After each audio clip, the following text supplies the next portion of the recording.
अपनी विभिन्न मांगों को लेकर भारतीय किसान यूनियन पहुंचा जिलाधिकारी के पास। मथुरा के जिलाधिकारी कार्यालय पर आज भारतीय किसान यूनियन के कई नेता उनके पदाधिकारी पहुंचे, जहां उन्होंने जिलाधिकारी के माध्यम से प्रधानमंत्री नरेंद्र मोदी के सामने अपनी कुछ मांगे और उनकी बिंदुएं सामने रखी। दरअसल इनका कहना है कि जब देश में कृषि कानूनों का विरोध चल रहा था तो किसानों और सरकार के बीच कुछ मुद्दों पर सहमति बनी हुई थी, उन्हीं पर प्रकाश डालना जरूरी है।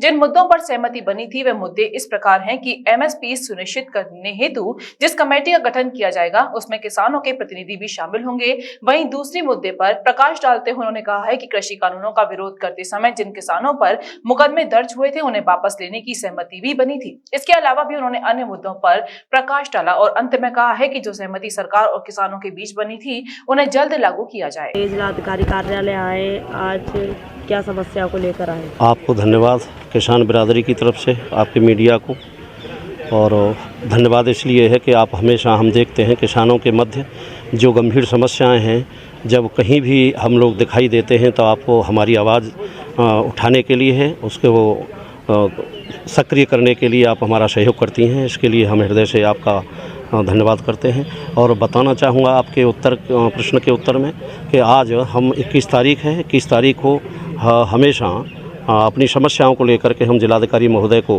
जिलाधिकारी कार्यालय पर आकर के ज्ञापन देने का काम करते हैं। वो बाबा टिकैत के समय से ही चली आ रही है।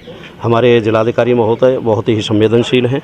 हम थोड़ा लेट हुए हैं आने में, तो मैं बताना चाहूँगा कि ये ज्ञापन दिया जा रहा है माननीय महामहिम राष्ट्रपति महोदय को, और ये किसानों की ज्वलंत समस्याएं हैं और उसमें वो ही समस्याएं सम्मिलित हैं जो देश का किसान देश के सड़कों पर बैठा था, जो 13 महीने से अधिक तक बैठा, और 750 किसान शहीद हुए, इसमें उनकी शहादत हुई। और मैं कहना चाहूँगा कि उन समस्याओं के निपटारे के लिए जो केंद्र सरकार ने जो आश्वस्त किया था पूरी तरह से संयुक्त मोर्चा को और भारतीय किसान यूनियन के जो है हमारे राष्ट्रीय पदाधिकारियों को, तो मैं बताना चाहूँगा उसी माध्यम को लेकर के, उन बिंदुओं को लेकर के हम आए हैं आज ज्ञापन देने के लिए। और हम चाहेंगे कि महामहिम राष्ट्रपति महोदय, हम आपके माध्यम से बताना चाहते हैं माननीय प्रधानमंत्री महोदय को और गवर्नमेंट जो स्टेट में बैठी हैं उनको, कि भाई देखिए, किसान ने आपको मजबूती में बिठाया है, किसान ने आप पे भरोसा जताया है। अब मैं चाहूँगा कि भरोसे को तोड़े ना, आप भरोसे को तोड़ने का काम कर रहे हैं, ये अच्छा नहीं है। देश का किसान बचेगा तो राष्ट्र भी विकसित होगा और समाज विकसित होगा। और यदि राष्ट्र का विकास आगे बढ़ाने की जो सबसे बड़ी ताकत है वो भारत के किसान की ताकत है। किसानों की बात को अनदेखा किया जा रहा है, अनसुना किया जा रहा है। अब ये मांगे ये हैं कि जो वादे किए थे केंद्र सरकार ने, माननीय प्रधानमंत्री महोदय ने जो वादे किए वहाँ 13 महीने बैठने पे, उन बिंदुओं पे चर्चा करते हुए और उसे मनन करते हुए उनका निपटारा करें।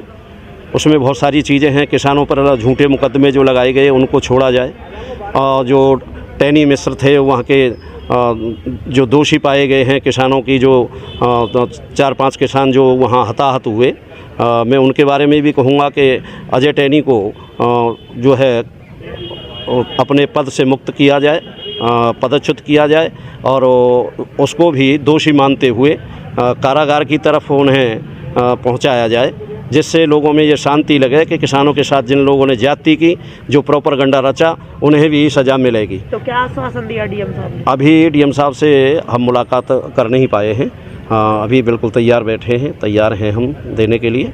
और आपको हमें ये अवगत कराएंगे कि यहाँ लोकलिटी की जो समस्याएं हैं वो भी हमारे ज्ञापन में लिखी हुई हैं, तो इन सारी समस्याओं से हम अवगत कराएंगे और इन्हीं समस्याओं को लेकर के हम आए हैं। भगवान श्री कृष्ण की क्रीड़ा स्थली वृंदावन में विद्या भारती द्वारा संचालित और सीबीएसई से मान्यता प्राप्त परमेश्वरी देवी धानुका सरस्वती विद्या मंदिर सीनियर सेकेंडरी स्कूल, ये विद्यालय स्थानीय छात्रों को गुणवत्ता पूर्ण शिक्षा प्रदान करने के साथ साथ दूरस्थ छात्रों को आधुनिक सुविधाओं से युक्त छात्रावास की भी सुविधा देता है, जहाँ अनुभवी शिक्षकों द्वारा स्नेहिल व अनुशासित वातावरण में शिक्षण प्रदान किया जाता है। छात्रों के लिए खेल कूद हेतु विशाल मैदान उपलब्ध है। विद्यालय में छात्रों को शारीरिक शिक्षा के साथ साथ संगीत शिक्षा भी प्रदान की जाती है। साथ ही आवागमन हेतु सुविधापूर्ण वाहन व्यवस्था भी उपलब्ध है। नवीन सत्र 2023-24 के लिए कक्षा 6 व 9 की प्रवेश परीक्षा 12 मार्च 2023 दिन रविवार को सुबह 9 बजे आयोजित होगी। प्रवेश फॉर्म विद्यालय से 1 फरवरी 2023 से उपलब्ध होंगे। दूरस्थ छात्रों के लिए 16 जनवरी 2023 से ऑनलाइन रजिस्ट्रेशन की भी सुविधा है।